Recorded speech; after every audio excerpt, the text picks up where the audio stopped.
about me. As you can tell by the accent, I was born in the UK. I came here about 27 years ago. I became a professor in Cardiff University in the UK and worked with NOL in the first 15 years I was here. And I became a professor in the University of Notre Dame, the Fighting Irish. And that's where, Simba was born. So Simba Chain is a startup that I created with 3 other people in 2017. And we're focused really on tokenizing data rather than kind of the crypto side of things. So what does that look like? So maybe an example is what the largest customer we work with is the US Air Force. We have around $18 to $20 million contract with those guys right now.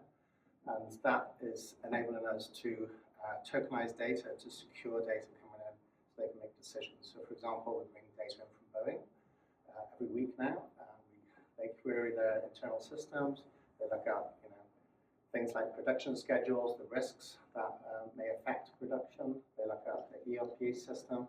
Every transaction going out and every transaction coming back, we grab and we share that with the Air Force. To share it with the Air Force, we have to secure the data. So Boeing needs to know that that data has not been changed. So we use blockchain for that component. And they also have to know that it's not been shared with people they don't. They have to have self-sovereignty of that data.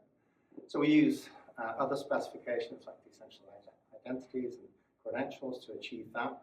And then we bring all of the data and we kind of connect it back up together again. So all of the Boeing data is connected with other supply chain companies. We connect that with the weather information to see if there's any potential risks around the globe, and also for that matter, the news, right? If there's conflicts that might affect the supply chain. So we could do things, from an aspirational point where we're going with that work is, say, a hurricane comes into Florida. How many of the 37 sub-tier suppliers of a particular thing that we're doing right now, how many of those are going to be affected? Can we take those companies, figure out if there's parts elsewhere?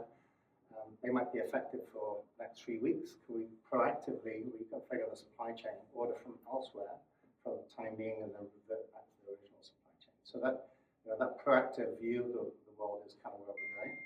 So that's where our technology has been developed, but we have other use cases. So we've been working with the digital product passport specification out of the EU. So every battery that you buy from February 27, you have to have a QR code on it, and you have to be able to share where the raw materials, how much CO2 is produced, used to produce that battery, etc. So we're working on that. We've got a couple of customers in that area.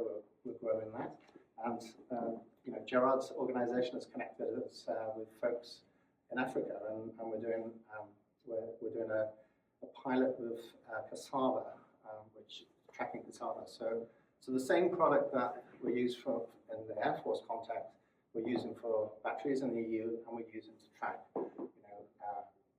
any agricultural product, basically. We've been doing coffee with Tox in Mexico for the last 5 years. So all of this has come together. So it's got one program, different configurations, and we can do that kind of stuff. So yeah, it's all about data. So thanks.